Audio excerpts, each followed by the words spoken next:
O que está acontecendo com o nosso país? O mar está avançando, às vezes recuando e mudando o mapa do Brasil. Em outras palavras, você sabe aquele mapa que a gente desenhava na escola? Hoje é outro. Santa Catarina, Paraná, São Paulo, Rio, Pernambuco, Pará. A repórter Mariana Ferrão percorreu o litoral brasileiro e vai mostrar agora os estragos que essas mudanças estão provocando. Silêncio. É preciso escutar, porque o mar tem algo a dizer. Querendo dizer que a gente está invadindo o espaço dele. O ataque das ondas está mudando até o mapa do Brasil. Essas bandeirinhas aqui vermelhas indicam pontos onde a nossa costa já encolheu. Olha essa foto de Atafona, no norte do Rio de Janeiro. É de 1957. Dá uma olhada no tamanho do bairro que ficava à beira do mar. O problema é que de lá para cá, a beira virou o fundo do mar. 450 casas foram engolidas pela água. Sabe aonde está as casas comidas, menino? Tá lá naquele coisa lá, onde o sol nasce. Agora olha essa foto de 1989 na praia de Boa Viagem, no Recife. Tá vendo o gramado que existia entre o calçadão e a faixa de areia? Hoje, a grama sumiu e a areia também. Para lá, a condição é muito mais crítica ainda. Maceió, praia da Ponta Verde. Antes e depois. Em Iparana, no Ceará, o mar avançou quase 300 metros em 12 anos. No começo da década de 90, olha o tamanho da praia. E agora? Cadê a areia? Se avançar, não tem mais jeito, não. E esta é a igreja de Santana, na Praia da Armação, em Santa Catarina. Em 2001, a escada dava para a praia. Agora, desemboca direto no mar. Presta atenção nessa sequência de fotos. Em apenas um ano, o mar arruinou a casa. Seu Átila vive o mesmo drama. Você assiste a casa desabar na sua frente, é impressionante. Mas o engraçado é que em outras regiões do país, o mar recuou e nós estamos ganhando terreno. Dá só uma olhada nessa ilha que a gente encontrou na divisa do Paraná com São Paulo. A ilha pertence a São Paulo, mas toda a areia que a formou veio do Paraná. Aquela ilha ali não existia quando você nasceu? Quando eu nasci, não. A terra ela sempre se transforma, então se movimenta. Aqui tem correnteza de água, então vai tirando o sedimento de um lugar e depositando em outro. Em Nossa Senhora do Ó, litoral de Pernambuco, a praia ganhou 16 metros de faixa de areia. O desenho da costa do Pará também está mudando. As pontas de Camaraçu e Perimirim cresceram. Tem a mão do homem nesse processo todo. O pessoal fala aquecimento global. O Fantástico percorreu toda a costa brasileira para saber, afinal, o que está acontecendo? Será que é o mar que está avançando ou somos nós que estamos avançando em direção ao mar? Em 2007, para os cientistas, o pior cenário era de uma elevação do nível do mar de 60 centímetros em 100 anos. Mas hoje, apenas 3 anos depois, essa previsão já está ultrapassada. A onda, que agora não é mais de 2,5 metros, em média, está começando a tornar de 3 metros, 3,5 metros, 4 metros. É o vento que antes era um vento só de 60, 50 km por hora, agora são 80, 90, 100 km por hora. Ventos fortes geram ressacas. O Rio de Janeiro, no começo da década de 90, enfrentava em média uma ressaca por ano. Em 2010, já foram 7. Uma delas tão violenta que acabou criando uma onda gigante em plena Baía de Guanabara. Baía de Guanabara, que normalmente é assim.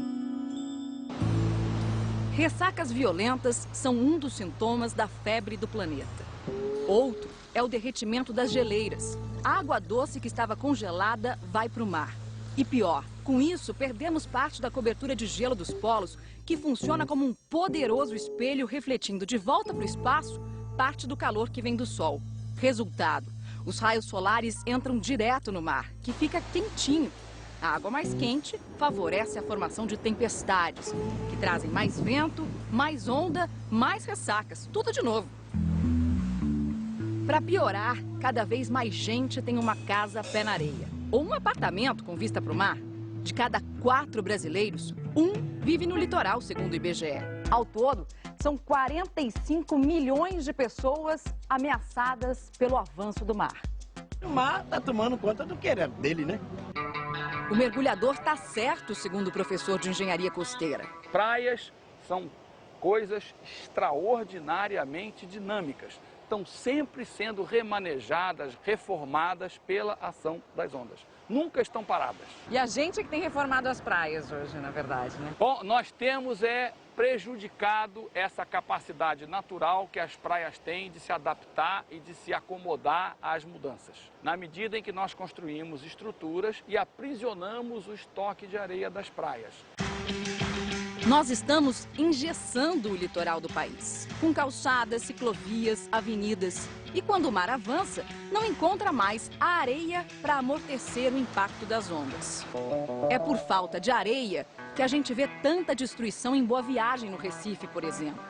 Seu Cláudio mora nesse prédio há 32 anos. Antes, a gente ficava na praia, atrás da gente ainda tinha gente jogando vôlei, certo? E hoje não. E ele não entende por que a areia sumiu. Não houve modificação. O que nós temos de calçada hoje, talvez 1 metro mais para frente, não mais do que isso. Você acha que 1 metro não faz diferença para a praia? Nesse caso não faria diferença aqui não. Faz muita diferença.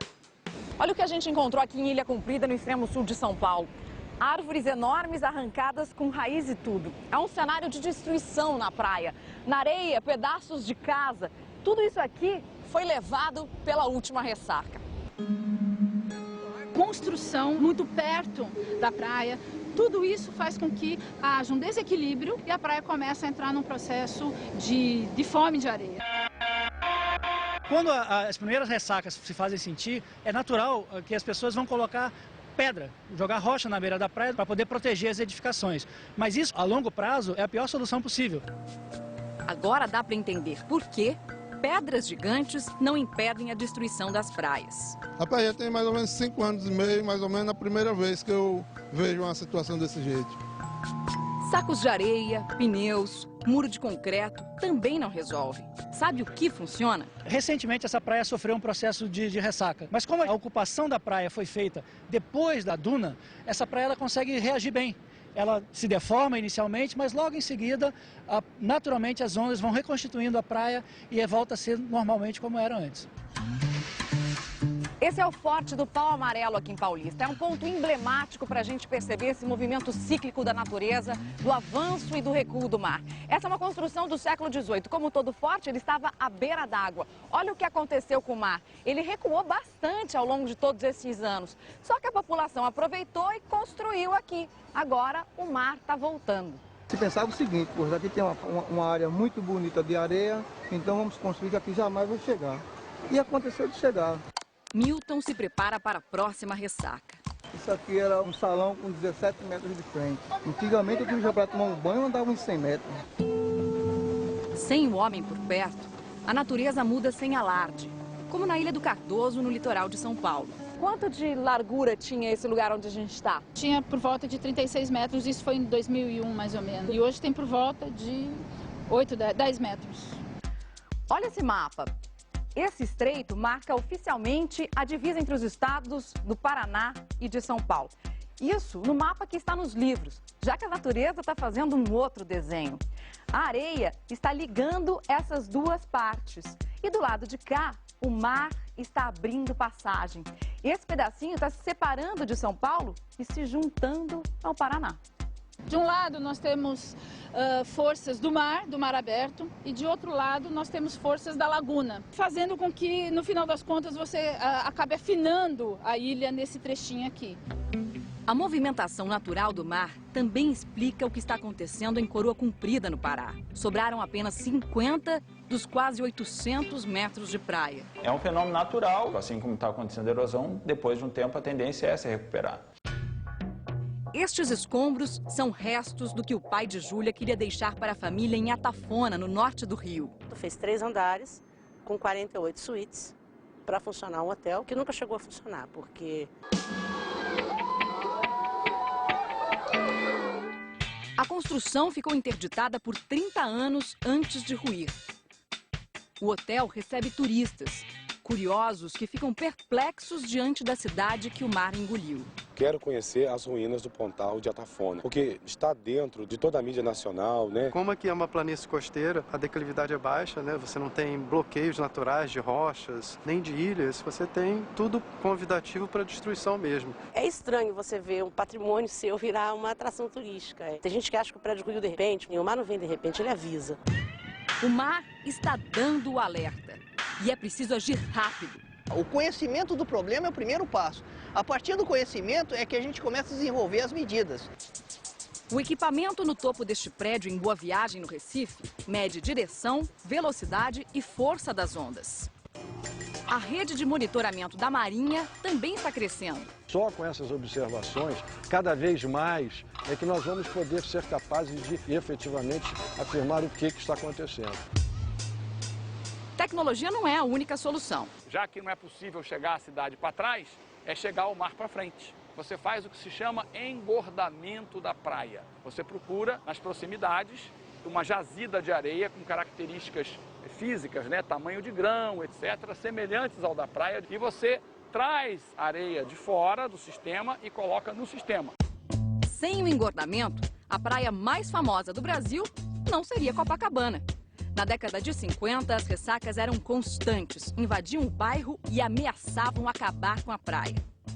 Só que nem tudo se resolve com areia. Este prédio está a 800 metros da praia, mas sofre diretamente os efeitos do avanço do mar. Quando coincide a maré cheia, com chuva forte, aí atinge todos os 6 elevadores. A água fica no poço dos elevadores porque a maré cheia bloqueia o escoamento, neste prédio e no dos vizinhos também. É por isso que as baixadas sofrem mais quando chove forte.